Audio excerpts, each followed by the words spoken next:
I think my title was just the 95, but somehow like the title was changed.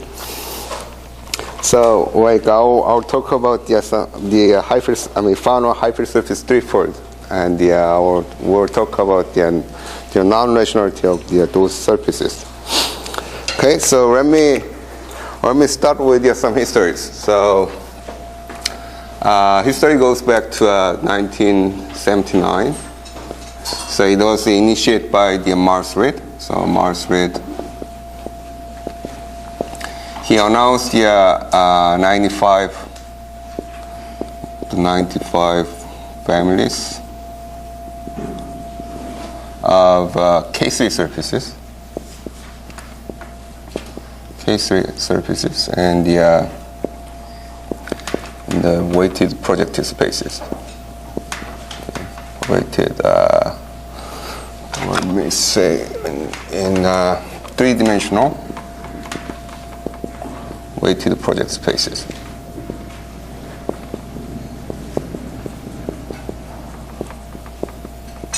So it has the like a cyclic quotient singularity, and this in the three-dimensional weighted project spaces.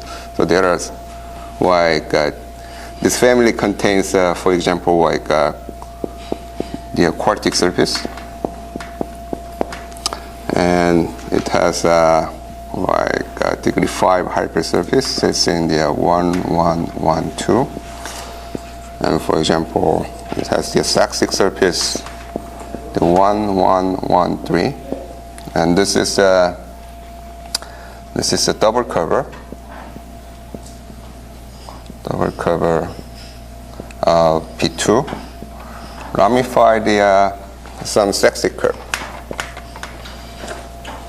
and so on. So the last one is degree 66. Sits in the which I don't remember, 5,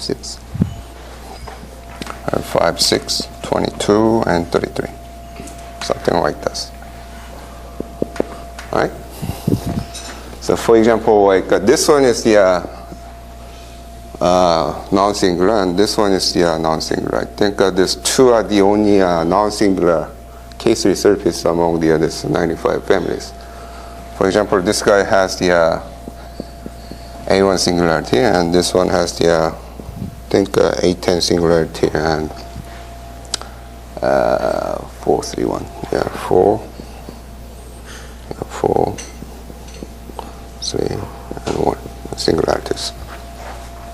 Right, so we have this case, the famous 95 families of K3 surfaces. But like 10 years later, 9 years later, I think 1988, Fletcher, who was the student of the Reid, Fletcher, he announced also like 95 families of the final threefold hypersurfaces. So there is the 95 families of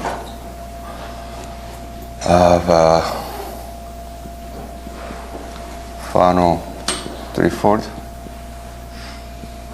hypersurfaces, which has the terminal singularity, and its anti-canonical model is the hypersurface. So it's like this, like X. So you have the final threefold, and you consider the anti-canonical ring of this final, then which is this 0 to infinity H0 and X minus NKX. And this is this ring is the hypersurface. So you have X for here and the one polynomial like this, homogeneous polynomial, quasi-homogeneous polynomial. So this guy has the terminal singularity, terminal quotient singularity, and after this classification, one can see this guy always is in the like this type of the weighted project space. So A2, A3, and 4, like this. So the first weight is always 1. So it's after classification. So you have in this 95 family, it contains the quartic threefold. And second, you have degree 5 hypersurface, 1, 1, 1, 1, 2, and 3, 6, 1, 1, 1, 1, 3, and so on. So the last one is same like this, degree 66, and this is a 1, 5, 6, 22, and 33, like this. So in the, you see, because of the first weight is 1, and the anti-canonical divisor given by the OX1, O1, and this anti-canonical divisor, I mean, in the anti-canonical linear system, you always have this type of K3 surface. Right? So that's the relation between this Mars radial family and the Iano Fletcher's family. So, all right. So many algebraic geometers study this 95 families. So one of the big result was obtained in year 2000 by Corti and Pukliko and Reid. They proved the following. So what they proved is the following. So a general hypersurface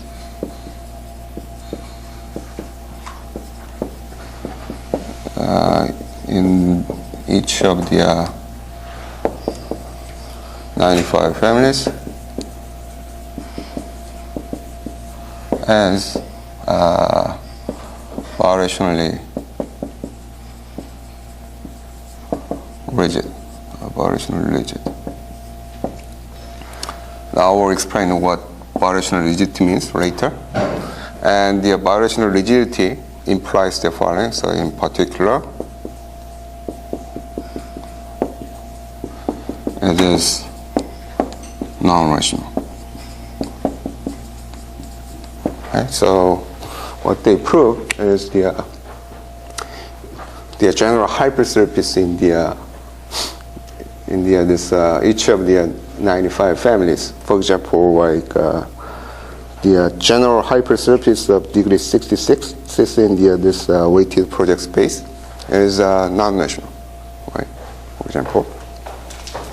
So that was obtained the year 2000, and they conjectured that every quasi-smooth hypersurface in this 95 families will be bidirectional rigid.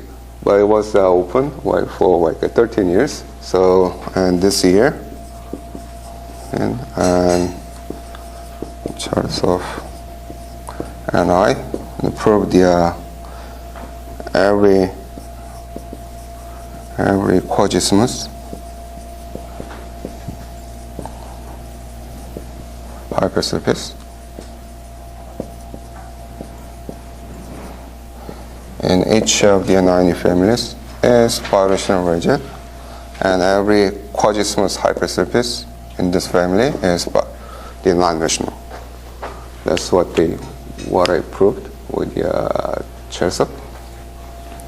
Okay, so and here quasi-smooth means, so when you take a cone of the hypersurface in the affine cone, then it has only a singularity only at the origin. So that's the quasi-smooth means. Okay. All right. So let me explain what bidirectional rigidity means. Okay. All right. Before that, so let me briefly explain how to prove given the variety, in particular Fano variety, is rational or not. So you have your final variety X. So question is like this. So how can you like determine whether it is rational or non-rational? So that's the like a fundamental question, but in algebraic geometry. So dimension 1 case, this is easy, right? So if dimension 1, then we have criterion. If genus is 0, then it's rational. If not, then it's non-rational, right? So X is rational if and only if genus of X is 0, right? And dimension 2, still like we can do it. So X is rational. Then we have we check the irregularity and this invariant. And whether if these two numbers are 0, then rational. If not, then non-rational. Right? Easy. But if dimension is higher than 2, then we are in problem. So we don't have like this kind of the criterion. So that's why the rationality problem in the higher dimensional is difficult. So far this method to prove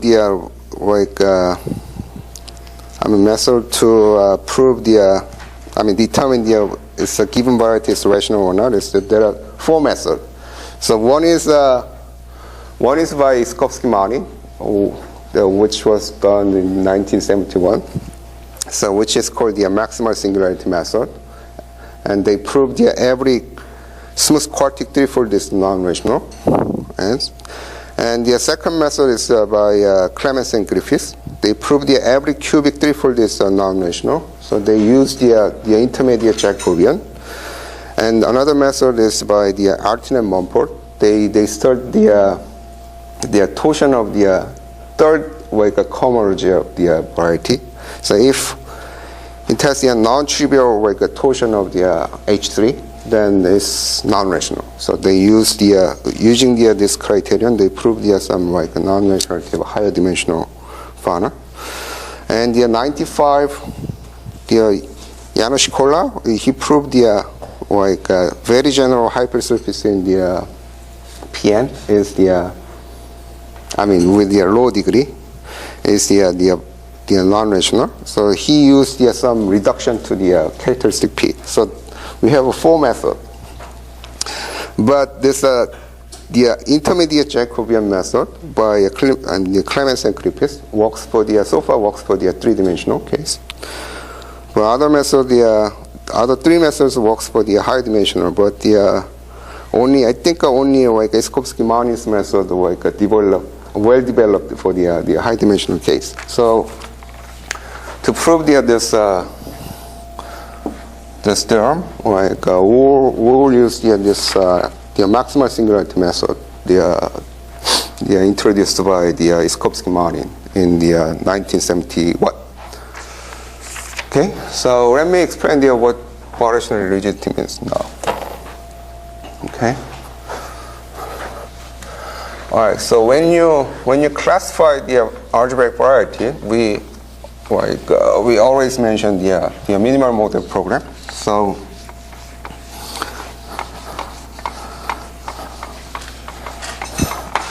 you have the variety X. All right. So we want to classify. And we want to have the good model for X. So you put this X into a minimal model program. The minimal model program will classify the X up to variational equivalence, right? So this is the classification up to variational equivalence, right? So you have the 2 kinds of the output. So here one is the minimal model, so-called minimal model. So meaning the canonical divisor is F, right? And the other part is the so-called modifiable space. Right? So you have the 2 kinds. All right. So when you classify the surface, I mean smooth surface, you have the minimal model. Then this minimal model is unique, right? So similar things happen here, but not exactly. The minimal model, when you have the minimal model, you may have different you may have the several minimal models for one given varieties. But minimal models are unique up to plus. So this is unique. When you say unique up to flop. So meaning roughly speaking, props is I will say like this. The isomorphism in codimension 1. So they are the unique up to the isomorphism in codimension 1. But this modifiable space.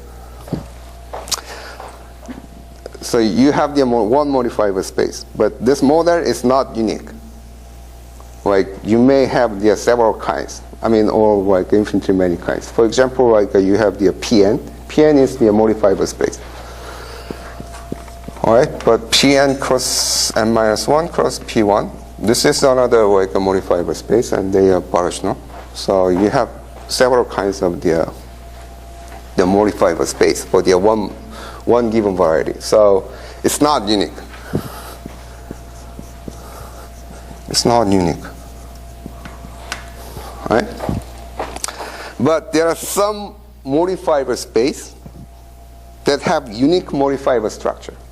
So that is called the variational rigid modifiable space. So I will define this. I'll explain with more detail. Right. So.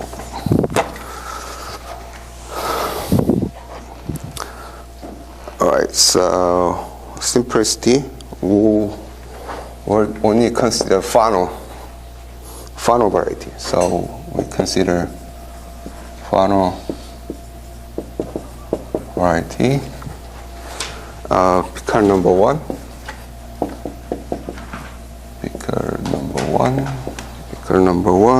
and with the terminal singularity, terminal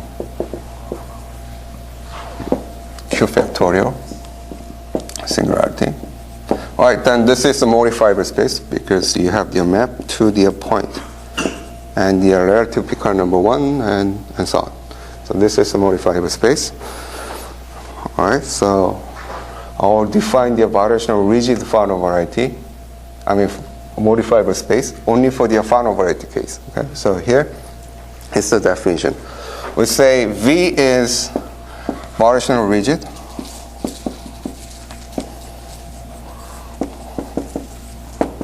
Variational rigid. If the following property holds.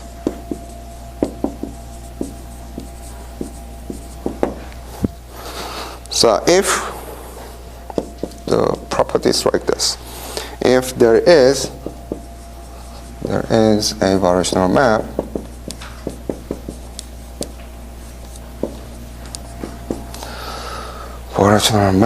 of V to another modifiable space, let's say U over Z, then V is biregular to U, right? So that's the definition of the variational rigid Fano variety. So this means what? You have only, for this V, you have only one modifiable structure. This guy has the unique modifiable structure. That's the definition for the variational rigid Fano variety. All right? So if the Fano is variational rigid, then it is non-rational because the rational variety has the modifiable structure like this, right? So if V is the variational to Pn, then it must have the several, like actually the infinitely many, like modifiable structures. So variational rigid means the non-rational, right? And here we can also define the variational super rigid. So in addition, if this biregular automorphism group of the V coincide with the variational automorphism group, then we say V is variationally super rigid. Huh?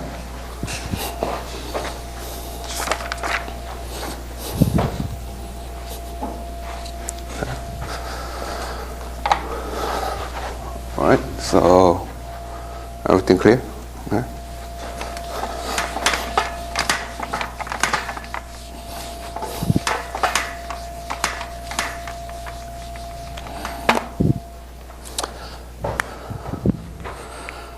All right, so let's get back to our main business. So how do you prove such a problem? When you have, suppose you want to prove the given variety is variationally rigid. So how to prove them? How do you prove this kind of like a statement? So this kind of statement can be attacked using the following like famous theorem. So, but this theorem is called the Non-rational inequality.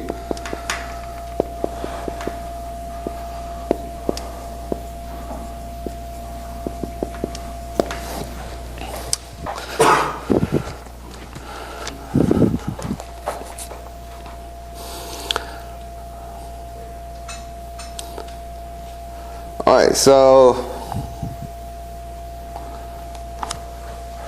this inequality tells us the following. So suppose you have the variational map to another modifiable space, right? This is the variational map.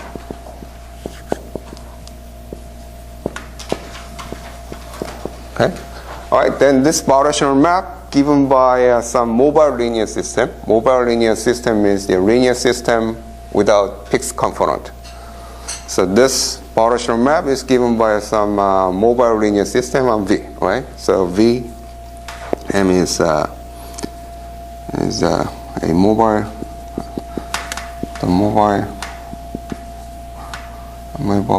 linear system on V that defines this rational map. Right, and this has a Picard number 1. Right, so a word is in there here.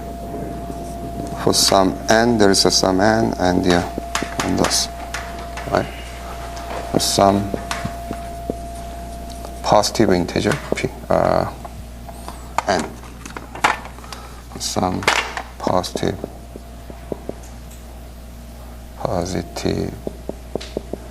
integer. N, right? Because it has the Picard number 1. Right? Alright, so this is the general setup. This is always. It has nothing to do with the Fano. For this, it's a Picard. This one only for I use the Fano variety of Picard number 1. I use the effect for this, right? Alright, and Non-rational inequality tells us if this guy is not, if this is not isomorphism, if this is a real honest variational map, then this pair, log pair, has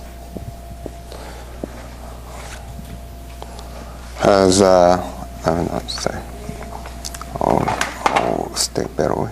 This guy is not canonical. meaning this pair, the singularity of this pair is the worse than the canonical singularity. Okay? So this is the another final inequality.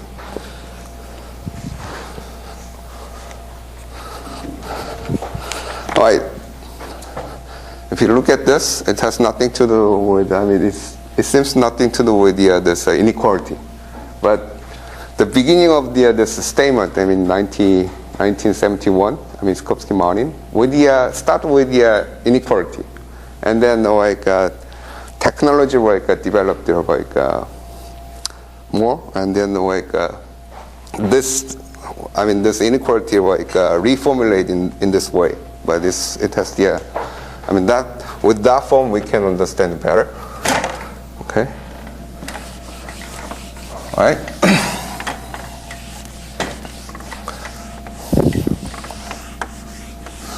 So using that inequality, the nanofauna inequality. So to prove the variational rigidity, so we have to do the following.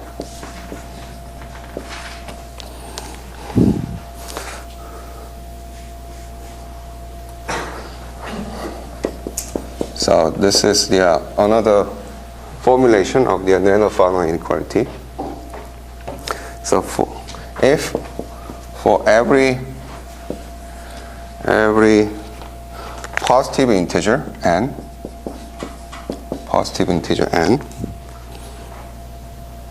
and every mobile linear system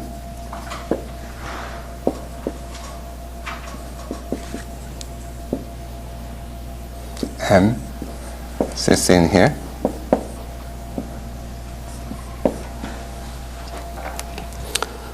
this pair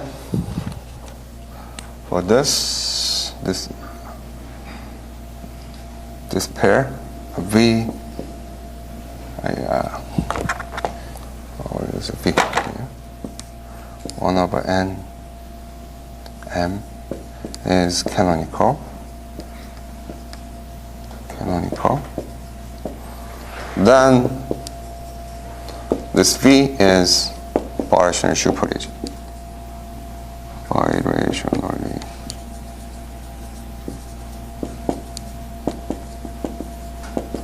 Right?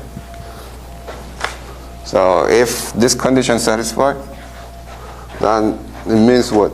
It means every map to the if we have variational map, then that must be a isomorphism, right? That means the variational superrigid, right? Right? So you cannot have for example, you cannot have the variational map to itself. It should be isomorphism. It doesn't have the honest variational map, right? Right? So this is the way to prove the given variety is variational superrigid. Okay? And if for every positive integer n and every mobile linear system m, all right, so I'll relax this condition a bit. So for this case, if there is the variational automorphism V such that this pair, so you consider the new number, the n tau, I'll define this number later. So tau of m, the proper transform of this mobile linear system via this variational automorphism is the canonical, where this number, new number n tau, is the following number. So this proper transform of this linear system sits in this canonical, the anti-canonical linear system here. Then if this condition satisfied, when you always find this variational automorphism, then V is variational rigid.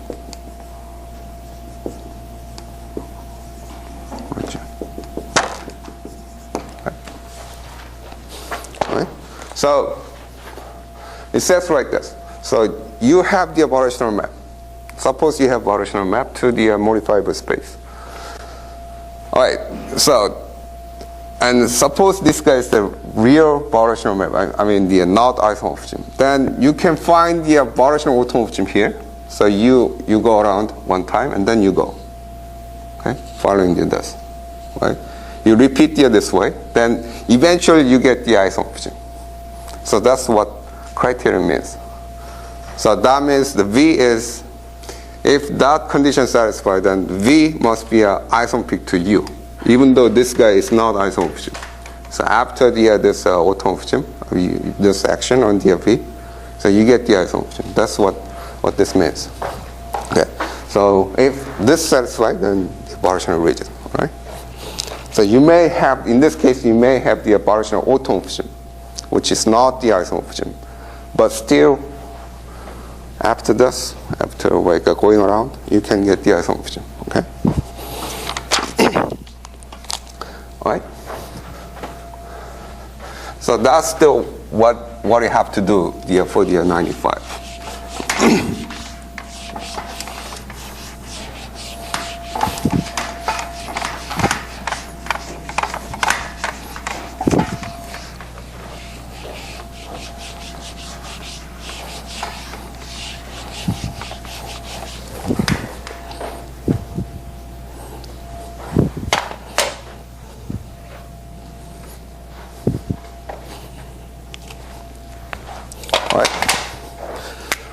So let's get back to the 95.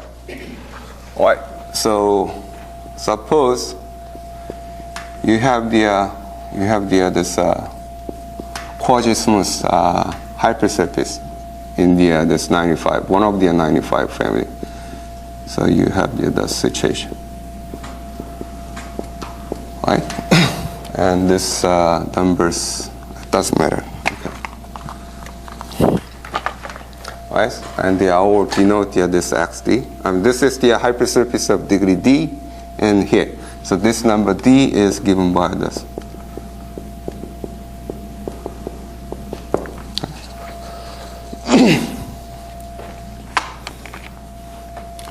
And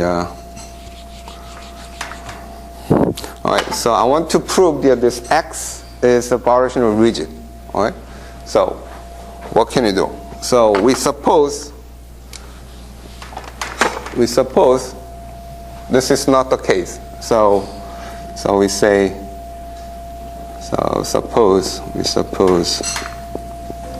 X is not variationally rigid. Right? So that means sorry. We suppose this condition violated. Okay. So we suppose there is the positive integer n, and some mobile linear system sits in here, such that this pair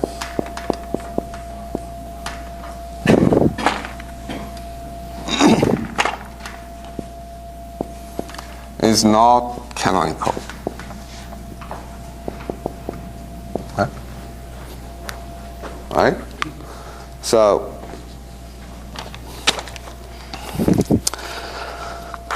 okay.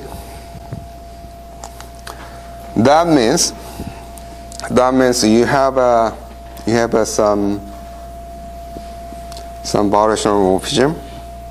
I mean the resolution X, and some like. All right. So let's say this map is F. This is a variational morphism. All right. Then you will have this formula. All right. And here AX plus 1 over N M plus AI EI. So EI is the exceptional divisor of F. Right? And because this is not canonical, so some coefficient AI must be a non-positive, negative. All right? So we have AI negative for some I, right? All right? All right, and then we consider, all right, in this case, this EI is called the maximal singularity. This is called the maximal singularity. The exceptional divisor with the negative coefficient is called the maximal singularity. Maximal singularity, okay? And we consider the center of the maximal singularity. Center means the image of this exceptional divisor. And here, right? All right. So you have the three cases here for this center. All right. It can be a smooth point, right, on X. Smooth point of X, right? Or it can be a singular point if X has, right? Or irreducible curve, because we are working on the threefold, right? So you have three possibilities: smooth point, singular point, irreducible curve, right? All right, so from now, what you're going to do is the following. So to get the contradiction, so we'll remove these three possibilities. So this guy is not, the smooth point is not possible for the center. A reducible curve is not possible for the center. And the singular point, roughly speaking, singular point cannot be a center of this maximal singularity. Then we get the contradiction, right? We start from here. So not canonical, then you must have the maximal singularity. And the center of the maximal singularity, the image of this maximal singularity, should be a smooth point or singular point or irreducible curve. But, so what you're going to do is that this possible possibilities that it's not possible, then that means the contradiction, right? That's the way to, the proof goes, okay? All right, so.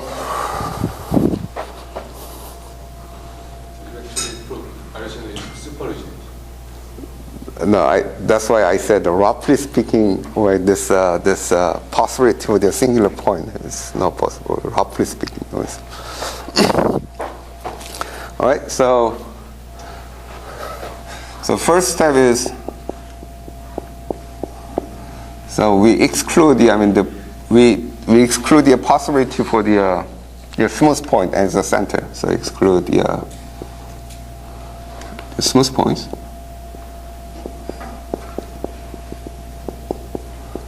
As centers. Okay? So for this, we use some inequality, so-called the Curtis inequality, and this part is the technical, but it's not hard. The main tool is the Curtis inequality, and some inversion of adjunction.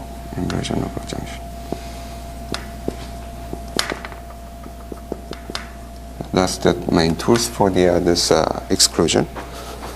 Okay, and step 2, you exclude the irreducible curve.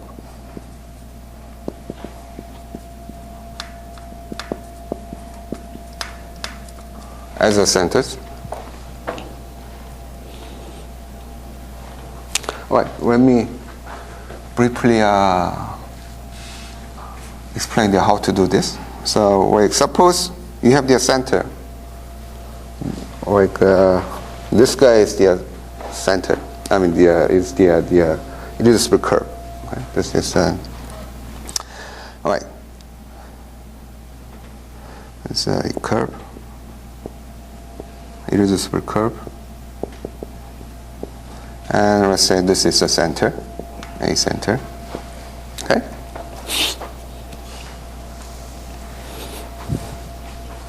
All right. Then that means because of this along this pair is not the low canonical multiplicity of this mobile linear system along this curve should be strictly bigger than that. Okay, and you pick the two general elements from the linear system right here. Okay, all right, and then you take the intersection with this three guys. Okay. All right, then what happened here is this guy is approximated by this multiplicity along the m square from this, right, times minus kx times m. Okay? All right, and by this inequality you get the n squared and this. Okay. All right.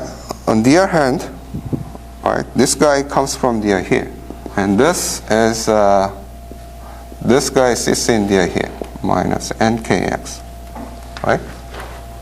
So this is the n squared minus kx cubed, right?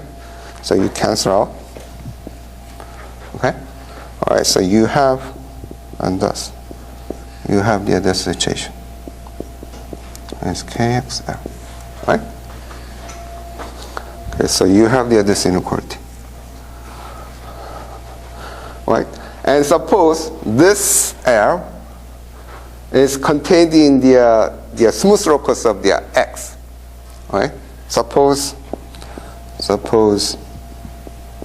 L sits in the non-singular locus of x, all right? Then this number is at least 1. Right? Right. So if this curve is contained in the non-singular locus, then the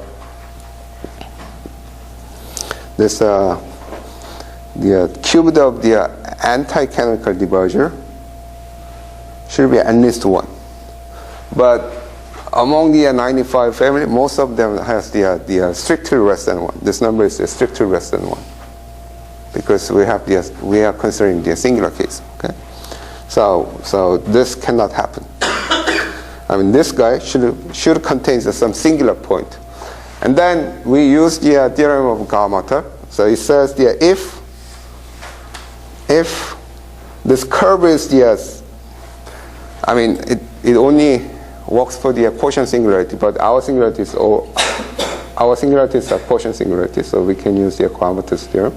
It says if center is if the curve is the center, then the singular point on this curve is also center. Okay, so that's the Gauss-Matter theorem. So what we can do is we can exclude the singular point. Then this part also done, right, by the Gauss-Matter theorem. Okay. So that's what we're going to do. So we exclude the irreducible curve conditionally. So at least we remove this irreducible curve, we contain the non-singular locus. That's what we do. So far, what did we do? Okay. All right. And 15 minutes. All right. And step 3. So we have singular points only. Right, step 3. So exclude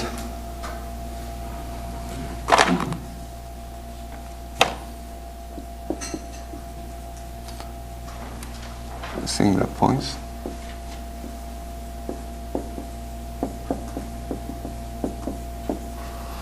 right, so if we can exclude the singular points, then in that case, we prove that this given variety X is variation superage. But sometimes we cannot. Sometimes we have the center. In that case, we have to untwist. Untwist means you have to find some variational map, which we can just erase. We can apply this second method. So we reduce the singularity. Using this variational automorphism, you modify your mobile linear given mobile linear system. You improve the singularity, so that this singular point is not the center anymore. Right? That's what you have to do. Right? That is called the untwist. Okay. So what you have to do is, what we have to show is the following: either P, singular point P, this P is the singular point, of X, either is P cannot be a center,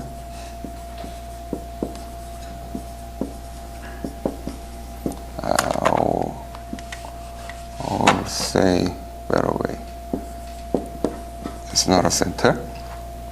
Or if it is center, then exists variational automorphism.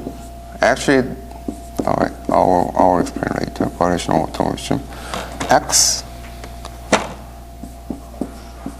such that this pair X tau M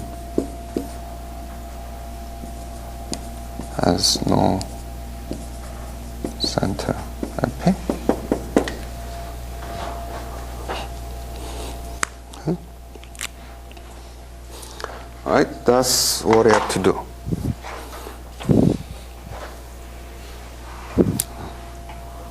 Okay. All right, so for this, there are two methods.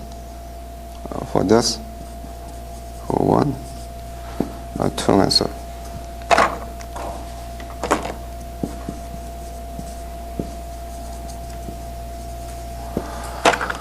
All right, basically this. All right, so we have this situation, right? All right, so here I said the variational, we have just some variational morphism from Y to X, something like this, and the one of the coefficient must be a negative, right? That's what you have to say. But in three-dimensional quotient singularity case, this non-singular, this non-canonical case, we can specify this variational morphism. So that is given by the weighted block.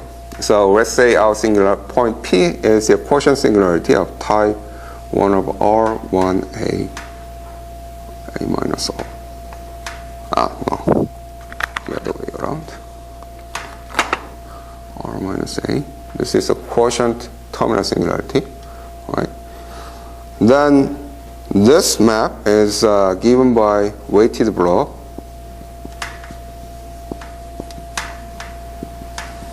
at P with weights 1A R minus A. Okay? Then what happened here is you don't have several exceptional divisor. You have only one exceptional divisor, since this is the weighted block. That's right. So you have one weighted block and some positive number mu. That's what happened here. This is the situation. All right. All right. To exclude this singular point P, so first method is you look. This two method okay. All right. So you will have the two cases. So you look at the Y weighted block, and then you consider this anti-canonical divisor of the y, and you take the q. If this number is non-positive, then you look at the Morricone. Then you study the Morricone. You study the Morricone. Then that study gave us the shows the how to exclude at this point. I will skip this part also. And if this number is the positive, then you try to find the some family of curves.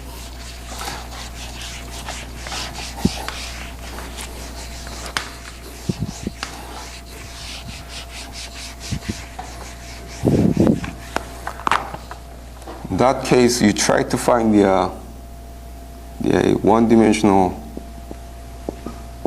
family of curves. One-dimensional family of curves. C lambda, such that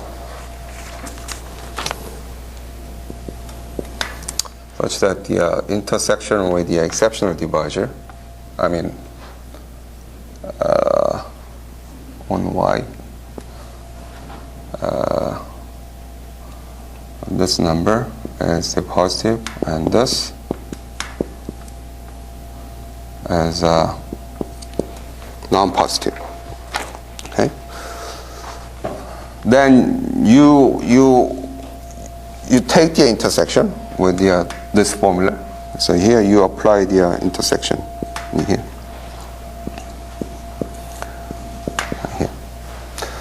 Then by easy like observation, you end up with this proper transform of this mobile linear system must contain this guy. But we have the one family of curves.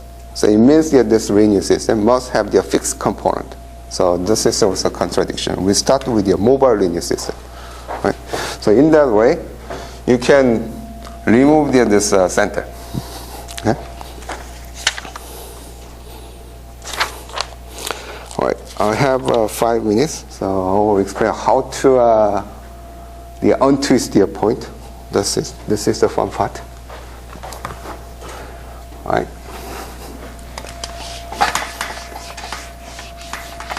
All right. So I said to untwist the point, we have to find the variational automorphism, but somehow this automorphism always involution.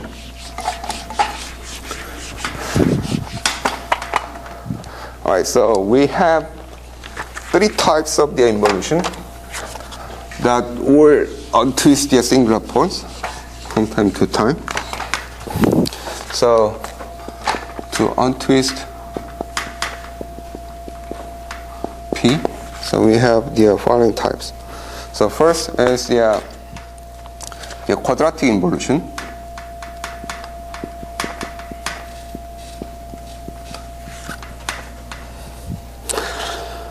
Right, so here our x is in here, right? A1, A2, A3, A4. Okay, I will use the coordinate function x, y, z, t, w if I need. Okay, all right. Then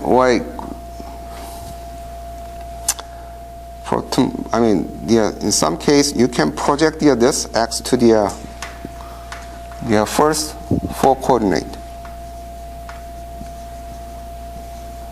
1, 2, 3. Here, like this. And you can get the generically 1-to-1 map. 2-to-1 map. Okay.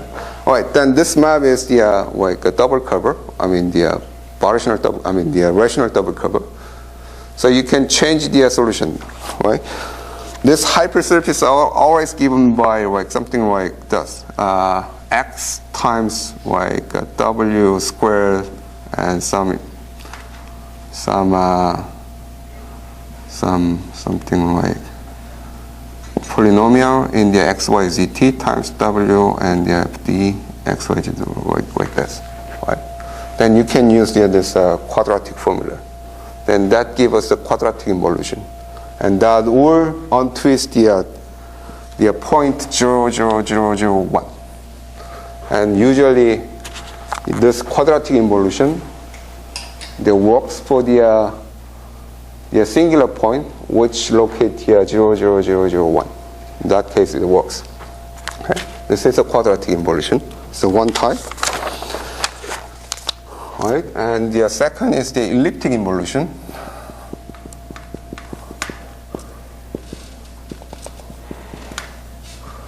All right, so in this case, usually you consider the projection to the P1, A1, A2. Okay? All right? And in that case, you can obtain the elliptic curve for the general fiber. Okay? But this is irrational. So you take the weighted blow at the point 0.0010 and 0.0001 2 times. Here, the Y and W, like this. Right? Then that will like resolve this indeterminacy over here. So you get the map. I mean the morphism from here. This is and in that case, sometimes it will be the elliptic vibration with the section.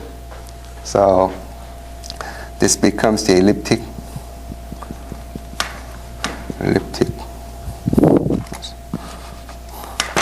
This will be elliptic vibration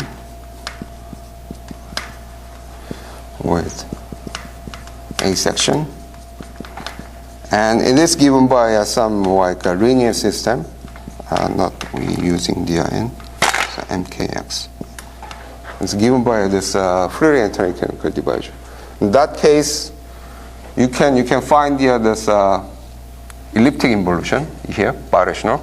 And then, so you obtain the birational involution given by elliptic curve, right? Then you can reduce it up to here, right? That works for the this 0.0010 point. Okay? So this is the elliptic vibration. But there are two cases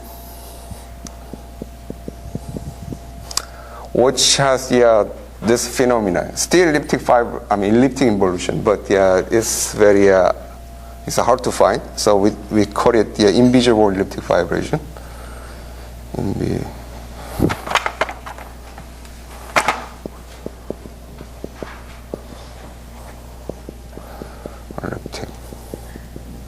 involution. Well, it happened in this case. 1, 1, 2, 2, 3. And some special case of the hypersurface sits in here and sits in here. So what happened here is like this. I will give a simple one. This case. This is 14. This case. All right. So here.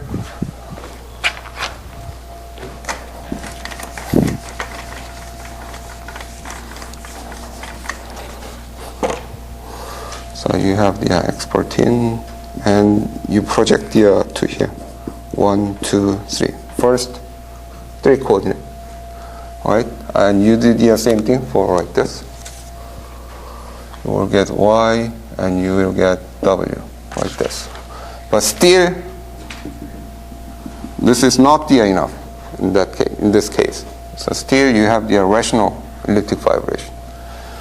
But here, when you look at this minus kx, so you can find only several irreducible curves which intersect this negatively.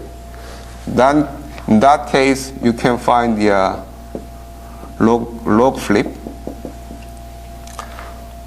with respect to some like a special linear system. So you can have the flip here.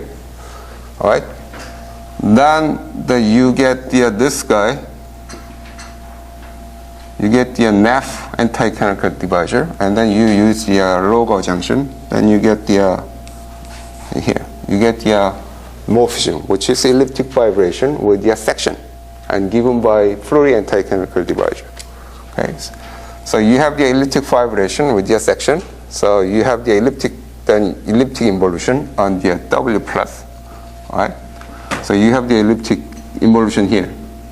So you move this involution here and here and here and here. So that's the our elliptic involution on the dust, which will untwist the 0, 0, 0, 1, 0 point. Okay. So in that way you can untwist the singular point. Okay. In that way you can prove the theorem. All right. Thank you.